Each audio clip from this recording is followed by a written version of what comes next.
Pernah nggak sih kalian lagi seru-serunya adu mekanik di Elden Ring atau lagi main FIFA 2026, tiba-tiba karakter kalian gerak sendiri atau tombol R2-nya mendem? Jujur, itu adalah momen paling rusak mood sealam semesta.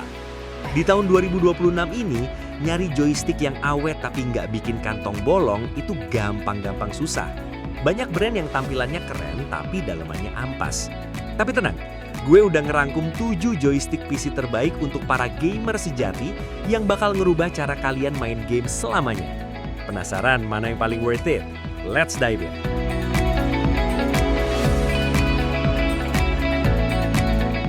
Kita mulai dari yang paling tua tapi masih sakti, yaitu Logitech F310. Kalian tahu nggak sih, kenapa di saat teknologi joystick udah pakai sensor magnetik, Logitech F310 ini masih aja nangkring di toko-toko? Jawabannya cuma satu, durabilitas yang nggak masuk akal. Gamepad ini ibarat Nokia 3310-nya dunia gaming.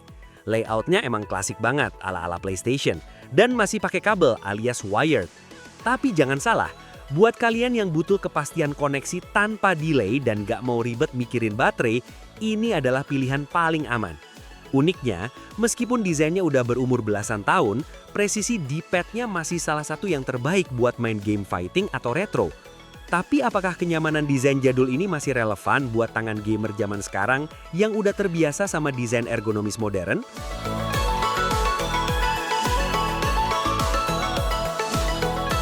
Ngomongin soal lokal, kita punya Rexus Gladius GX300. Kalau Logitech tadi menang di nama besar, Rexus ini menang di urusan value for money. Bayangin, dengan harga yang jauh lebih terjangkau, kalian udah dapet gamepad yang ergonominya bener-bener pas di genggaman tangan orang Indonesia. GX300 ini punya switch yang tactile, jadi tiap pencetan itu berasa feedbacknya. Yang paling asik, dia udah dukung fitur dual vibration yang kerasa banget pas kalian lagi main game racing atau action. Tapi ada satu rahasia kecil yang jarang dibahas.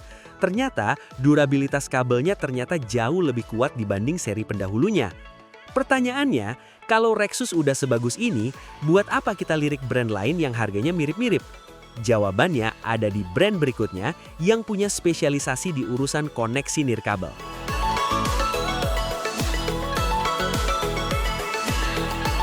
Masuk ke rekomendasi ketiga, ada NYK Nemesis Deimos GP800.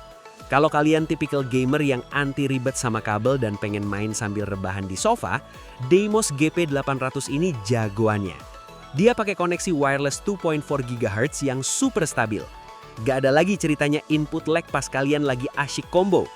Yang bikin GP800 ini unik dibanding rival sekelasnya adalah baterainya yang awet banget buat sesi gaming maraton.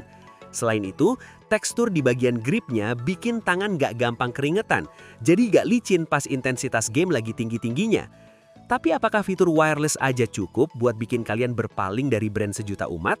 Ternyata ada satu brand yang nawarin sesuatu yang lebih pro dengan harga yang bikin geleng-geleng kepala. Penasaran?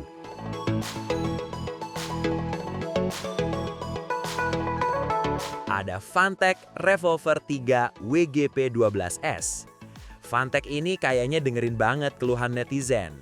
Di versi Revolver 3 ini, mereka bener-bener ngerombak tactile feel dari tombol-tombolnya. Nggak ada lagi cerita tombol yang benyek, semuanya kerasa clicky dan responsif. Yang paling bikin kaget adalah jangkauan wirelessnya yang stabil banget, bahkan di ruangan yang banyak interferensi sinyal. Tapi apa benar layout asimetrisnya ini lebih enak buat tangan orang Indonesia dibanding layout simetris? Jawabannya ada di kenyamanan jempol kalian saat megang analog kirinya yang udah diposisikan lebih natural.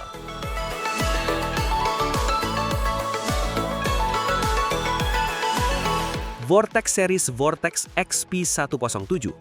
Kalau kalian cari gamepad yang nggak cuma enak dipakai tapi juga ganteng dipajang di meja kerja, XP107 ini jawabannya. Vortex series emang terkenal sama estetikanya yang clean dan build quality yang solid. Di seri ini, mereka pakai komponen yang lebih premium, terutama di bagian triggernya yang berasa smooth banget. Cocok buat kalian yang suka main game simulasi balap yang butuh kontrol gas dan rem yang presisi. Uniknya lagi, XP107 ini sering dibilang sebagai giant killer karena performanya bisa diadu sama gamepad yang harganya 2 kali lipat. Tapi apakah keindahan desain ini sebanding dengan fitur ekstra yang ditawarkan sama brand legendaris lainnya?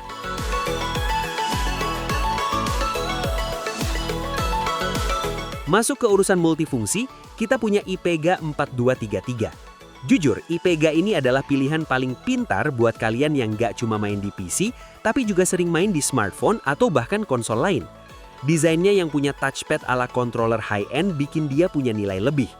Tombol share-nya juga gampang banget diakses buat kalian yang suka pamer momen gaming ke sosmed.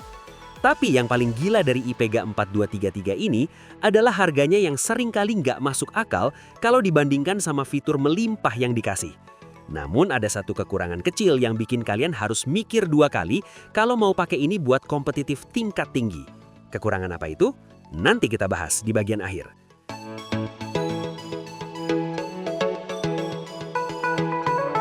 Terakhir, tapi sama sekali bukan yang paling lemah, ada Sades Gamepad Hero G50. Sades yang kita kenal sebagai produsen headset gaming ternyata punya jagoan gamepad yang gak main-main. Hero G50 ini punya fitur makro yang gampang banget diatur. Buat kalian yang males pencet kombinasi tombol ribet di game RPG, fitur ini bakal ngebantu banget. Build-nya kokoh, berasa padat, dan gak ada suara kretek-kretek pas kita remes bodinya.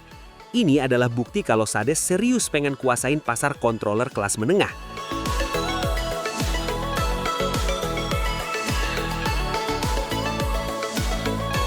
Dari ketujuh joystick tadi, masing-masing punya nyawa dan peruntukannya sendiri. Kalau kalian cari durabilitas abadi, Logitech F310 tetap gak ada lawan.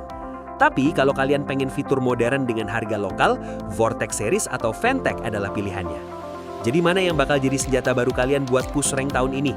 Jangan sampai salah pilih ya, karena joystick yang pas itu bukan cuma soal harga, tapi soal gimana dia bisa jadi perpanjangan tangan kalian di dunia virtual. Yuk, like kalau video ini bantu kalian pilih gamepad terbaik untuk main game kesukaan kalian. Dan subscribe buat informasi menarik terkait konten review gear gaming lainnya.